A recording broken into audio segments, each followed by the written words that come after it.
Hi friends, ನಮಸ್ತೆ. ಈ ದಿನ ನಾನು ನಿಮ್ಮೆಲ್ಲರಿಗೆ ಮಸಾಲ ಹಪ್ಪಳ ಮಾಡೋದನ್ನು ತೋರಿಸ್ತಾ ಇದ್ದೀನಿ. ಈ ಹಪ್ಪಳದಲ್ಲಿ ಬೆಳ್ಳುಳ್ಳಿ, ಹಸಿಮೆಣಸಿನ್ಕಾಯಿ ಹಾಕಿ ಮಾಡ್ತಾಯಿದ್ದೀನಿ. ತುಂಬಾ ಚೆನ್ನಾಗಿರುತ್ತೆ, ಭಾಳನೇ ರುಚಿಯಾಗಿರುತ್ತೆ ಅಂತಲೇ ಹೇಳ್ಬೋದು. ಹಾಗೆ ನಾವು ಒಂದು ಸಲ ನಾವು ಮಾಡಿಟ್ಕೊಂಡ್ರೆ ವರ್ಷ ಪೂರ್ತಿ ನಾವು ಈ ಒಂದು ಹಪ್ಪಳನ ಬಳಕೆ ಮಾಡಿಕೊಳ್ಬೋದು. ಹಾಗೆ ಒಂದು ಸಲ ಒಣಗಿದ ನಂತರ ನಾವು ಎಣ್ಣೆಯಲ್ಲಿ ಆದರೂ ಕರಿಬೋದು. ಈ ಥರ ಎಣ್ಣೆಯಲ್ಲಿ ಕರೆದಾಗ ಈ ಥರ ಆಗುತ್ತೆ, ತುಂಬಾ ಚೆನ್ನಾಗಾಗುತ್ತೆ. ಹಾಗೆ ನಾವು ಬೆಂಕಿ ಮೇಲೆ ಕೂಡ ಸುಟ್ಕೊಳ್ಬೋದು. ಈ ಥರ ನಾವು ಈಸಿಯಾಗಿ ಮನೆಯಲ್ಲಿ ಮಾಡಿಕೊಳ್ಬೋದು. ಈಗ ನೀವು ನೋಡ್ಬೋದು, ಕ್ರಿಸ್ಪಿಯಾಗಿ ಆಗಿದೆ ಅಂತಲೇ ಹೇಳ್ಬೋದು. ಈ ಥರ ಆಗುತ್ತೆ, ತುಂಬಾ ರುಚಿಯಾಗಿರುತ್ತೆ. ಹಾಗೆ ಹಗುರವಾಗಿ ಕೂಡ ಇರುತ್ತೆ. ಈ ದಿನ ನೆಕ್ಸ್ಟ್ ಮಾಡೋಣ.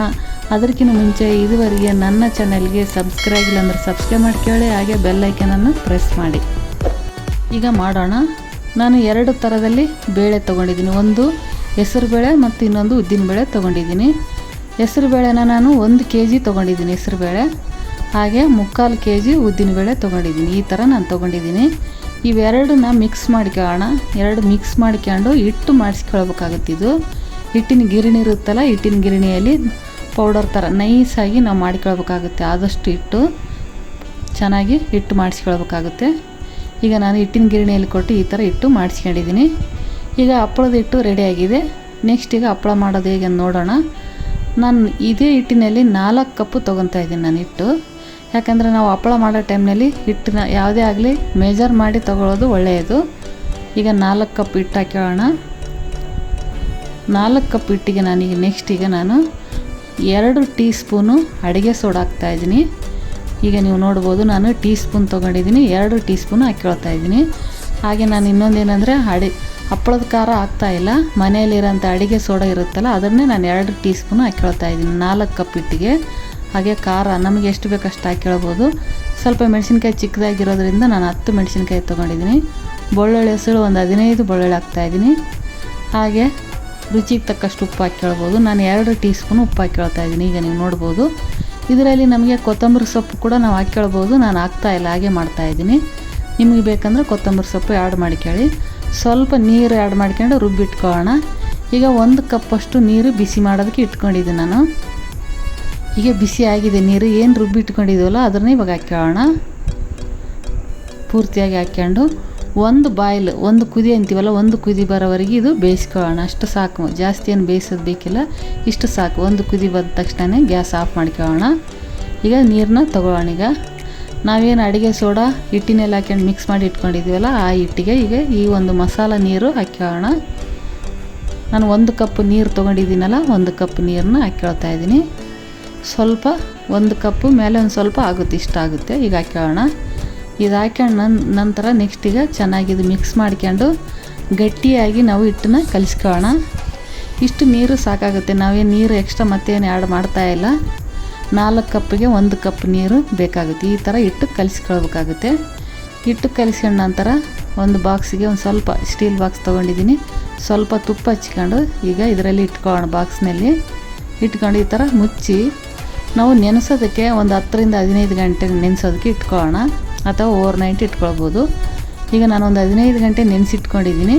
ಈ ಹಿಟ್ಟನ್ನ ಚೆನ್ನಾಗಿ ಕುಟ್ಕೊಳ್ಬೇಕಾಗುತ್ತೆ. ಈ ಒಂದು ಕಲ್ಲಿಂದು ಒರಳು ಇರುತ್ತಲ್ಲ, ಒರಳಿನಲ್ಲಿ ಚೆನ್ನಾಗಿ ಕುಟ್ಕೊಳ್ಬೇಕಾಗುತ್ತೆ. ನಾವು ಹಪ್ಪಳನ ಕುಟ್ಟಿ ಮಾಡೋದ್ರಿಂದ ಹಪ್ಪಳ ತುಂಬ ಚೆನ್ನಾಗಾಗುತ್ತೆ. ಹಾಗಾಗಿ ಹಪ್ಪಳ ಮಾಡೋ ಟೈಮ್ನಲ್ಲಿ ಈ ಥರ ನಾವು ಹಿಟ್ಟನ್ನ ಕುಟ್ಕೊಳ್ಬೇಕಾಗುತ್ತೆ. ಈ ಥರ ಮೆತ್ತಗೆ ಮಾಡಿಕೊಳ್ಬೇಕಾಗುತ್ತೆ. ಈಗ ನೀವು ನೋಡ್ಬೋದು, ಈ ಥರ ನಾನು ಕುಟ್ಕೊಂಡಿದ್ದೀನಿ. ಚೆನ್ನಾಗಿ ಈಗ ಮೆತ್ತಗಾಗೋವರೆಗೆ ಈಗ ಕುಟ್ಕೊಂಡಿದ್ದೀನಿ. ಆದಷ್ಟು ನಮಗೆ ಹಿಟ್ಟು ಗಟ್ಟಿಯಾಗಿ ಮಾಡಿಕೊಳ್ಬೇಕಾಗುತ್ತೆ.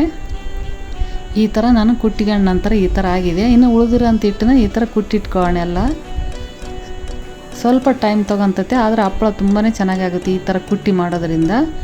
ಈಗ ನೀವು ನೋಡ್ಬೋದು, ಈ ಥರ ಆಗಿದೆ, ಸಾಫ್ಟಾಗಿ ಆಗಿದೆ. ಹಪ್ಪಳ ತುಂಬಾ ಚೆನ್ನಾಗಾಗುತ್ತೆ ಈ ಥರ ಮಾಡಿಕೊಂಡ್ರೆ. ಈಗ ಒಂದು ಬಾಕ್ಸ್ನಲ್ಲಿ ತೆಗೆದಿಟ್ಕೊಳ್ಳೋಣ. ತೆಗೆದ ನಂತರ ನೆಕ್ಸ್ಟ್ ಈಗ ನಮಗೆ ಹಪ್ಪಳ ಯಾವ ಒಂದು ಸೈಜ್ನಲ್ಲಿ ಬೇಕೋ ಆ ಒಂದು ಸೈಜ್ನಲ್ಲಿ ಉಂಡೆಗಳನ್ನು ಮಾಡಿಕೊಳ್ಳೋಣ. ಈ ಥರ ನಾನು ಸ್ವಲ್ಪ ಚಿಕ್ಕ ಸೈಜ್ನಲ್ಲಿ ಮಾಡಿಕೊಳ್ತಾ ಇದ್ದೀನಿ. ಈಗ ನೀವು ನೋಡ್ಬೋದು, ಈ ಥರ ಉಂಡೆಗಳು ಮಾಡ್ಕೊಂಡಿದ್ದೀನಿ. ಸ್ವಲ್ಪ ಕೈಗೆ ತುಪ್ಪ ಹಚ್ಕೊಂಡು ಈ ಥರ ಉಂಡೆಗಳು ಮಾಡಿಕೊಳ್ಳೋಣ. ಈ ಥರ ಉಂಡೆಗಳು ಮಾಡಿ ಒಟ್ಟಿಗೆ ಮಾಡಿ ಇಟ್ಕೊಳ್ಬೋದು ಎಲ್ಲ. ಇಲ್ಲಾಂದರೆ ನಮಗೆ ಒಂದು 15-20 ಈ ಥರ ಮಾಡಿ ಇಟ್ಕೊಂಡು ಹಪ್ಪಳ ಮಾಡಿಕೊಳ್ಬೋದು. ಈಗ ಒಂದು ಬೌಲ್ನಲ್ಲಿ ತೆಗೆದಿಟ್ಕೊಳ್ಳೋಣ. ನೆಕ್ಸ್ಟ್ ಈಗ ಹಪ್ಪಳನ ಮಾಡೋಣ. ಈಗ ಒಂದು ತೊಗೊಂಡಿದ್ದೀನಿ ನಾನು. ಈಗ ಮೊದಲಿಗೆ ಸ್ವಲ್ಪ ತುಪ್ಪ ಹಚ್ಕೊಂಡು ನಾನು ಮಾಡ್ತಾಯಿದ್ದೀನಿ. ಹಪ್ಪಳ 2 ರೀತಿ ಮಾಡ್ಕೊಳ್ಬೋದು ನಾವು. ಸ್ವಲ್ಪ ತುಪ್ಪ ಹಚ್ಚಿ ಆದರೂ ಮಾಡ್ಬೋದು, ಇಲ್ಲಾಂದ್ರೆ ಒಣ ಹಿಟ್ಟಿರುತ್ತಲ್ಲ, ಬೇಳೆ ಹಿಟ್ಟು, ಅದೇ ಹಪ್ಪಳದ ಹಿಟ್ಟಿರುತ್ತಲ್ಲ, ಹಪ್ಪಳದ ಹಿಟ್ಟನ್ನು ತೊಗೊಂಡು ಕೂಡ ನಾವು ಹಿಟ್ಟು ಹಚ್ಚಿ ಕೂಡ ಮಾಡ್ಕೊಳ್ಬೋದು. ಈಗ ನೀವು ನೋಡ್ಬೋದು, ನಾನು ಸ್ವಲ್ಪ ತುಪ್ಪ ಹಚ್ಕೊಂಡು ಈ ಥರ ಮಾಡ್ತಾಯಿದ್ದೀನಿ. ಎಷ್ಟು ತಳವಾಗಿ ಬೇಕೋ ಅಷ್ಟು ತಳವಾಗಿ ನಾವು ಮಾಡ್ಕೊಳ್ಬೋದು. ಹಪ್ಪಳ ಏನು ಕಟ್ಟಾಗಲ್ಲ. ಈ ಥರ ನಾವು ಮಾಡ್ಕೊಳ್ಬೋದು. ನಿಮಗೆ ತುಪ್ಪ ಬೇಡ ಅಂತಂದರೆ, ತುಪ್ಪ ಹಚ್ಚಿ ಮಾಡೋದು ಬೇಡ ಅಂತಂದರೆ ಹಿಟ್ಟು ಹಚ್ಚಿ ಮಾಡ್ಕೊಳ್ಬೋದು. ಈಗ ಹಿಟ್ಟು ಹಚ್ಚೋದು ಕೂಡ ನಾನು ತೋರಿಸ್ತಾ ಇದ್ದೀನಿ. ಈ ಥರ ಹಿಟ್ಟಿನಲ್ಲಿ ಡಿಪ್ ಮಾಡ್ಕೊಳ್ಳೋಣ. ಈ ಥರ ಇಷ್ಟು ಸಾಕು, ಇಷ್ಟು ಹಿಟ್ಟು ಹಚ್ಕೊಂಡ್ರೆ ಸಾಕಾಗುತ್ತೆ. ಈಗ ಲಟ್ಸೋಣ. ಈ ಥರ ನಿಮ್ಗೆ ಎಷ್ಟು ತಳವಾಗಿ ಬೇಕೋ ಅಷ್ಟು ತಳವಾಗಿ ಬರುತ್ತೆ ಹಪ್ಪಳ. ಈ ಥರ ನಾವು ಮಾಡ್ಕೊಳ್ಬೋದು. ಇದೇ ಥರ ಇನ್ನು ಉಳಿದಿರೋಂಥ ಹಿಟ್ಟು ಐತಲ್ಲ, ಇದೆಲ್ಲ ಮಾಡಿಟ್ಕೊಳ್ಬೋದು. ಈಗ ನಾನು ಒಟ್ಟಿಗೆ ಎಲ್ಲ ಹಪ್ಪಳನ ಮಾಡ್ತಾಯಿದ್ದೀನಿ. ಈ ಥರ ಮಾಡಿ ಒಂದ್ರ ಮೇಲೆ ಒಂದು ಈ ಥರ ಹಾಕಿ ಇಟ್ಕೊಂಡಿದ್ದೀನಿ ನಾನು ಪ್ಲೇಟ್ನಲ್ಲಿ. ಈಗ ನೀವು ನೋಡ್ಬೋದು, ಹಸಿಮೆಣಸಿನ್ಕಾಯಿ ಕಾಣಿಸ್ತಾ ಇದೆ ಹಪ್ಪಳದ ಮೇಲೆ. ತುಂಬಾ ಚೆನ್ನಾಗಿದ್ದಾವೆ. ಈ ಥರ ಈಗ ಒಣಗಿಸೋದಕ್ಕೆ ಮನೆಯಲ್ಲಿ ಒಂದು ಕಾಟನ್ ಬಟ್ಟೆ ಆಗಿರ್ಬೋದು ಅಥವಾ ಪ್ಲಾಸ್ಟಿಕ್ ಪೇಪರ್ ಮೇಲೆ ಈ ಥರ ಹಾಕ್ಕೊಳ್ಳೋಣ. ಈ ಥರ ಹಾಕ್ಕೊಂಡು 2 ಅಥವಾ 3 ದಿನ ಮನೆಯಲ್ಲಿ ನೆರಳಲ್ಲೇ ಒಣಗಿಸ್ಬೇಕಾಗುತ್ತೆ. ಯಾವುದೇ ಥರ ಬಿಸಿಲಿಗೆ ಹಾಕೋದು ಬೇಕಿಲ್ಲ, ಮನೆಯಲ್ಲೇ ಒಣಗಿಸ್ಕೊಂಡ್ರೆ ಈ ಥರ ಆಗುತ್ತೆ. ಈಗ ನೀವು ನೋಡ್ಬೋದು, ನನಗೆ 4 ದಿನ ಅಂದರೆ ಚೆನ್ನಾಗಿ ಒಣಗಿದೆ ಹಪ್ಪಳ. ಈ ಥರ ಈ ಒಂದು ಸ್ಟೀಲ್ ಬಾಕ್ಸ್ನಲ್ಲಿ ಅಥವಾ ಪ್ಲಾಸ್ಟಿಕ್ ಬಾಕ್ಸ್ನಲ್ಲಿ ಎತ್ತಿಟ್ಕೊಂಡ್ರೆ ನಮಗೆ 6 ಮಂತು 1 ವರ್ಷದವರೆಗೆ ಬಳಕೆ ಮಾಡಿಕೊಳ್ಳಬಹುದು ಈ ಹಪ್ಪಳ. ನೋಡಿದ್ರಲ್ಲ, ಮಸಾಲ ಹಪ್ಪಳ ಹೇಗೆ ಮಾಡೋದೆಂದು ತೋರಿಸಿದ್ದೇನೆ. ಹಾಗೆ ನನ್ನ ಒಂದು ಅಡಿಗೆ ಇಷ್ಟ ಆದಲ್ಲಿ ಲೈಕ್ ಮಾಡಿ, ಶೇರ್ ಮಾಡಿ. Thank you.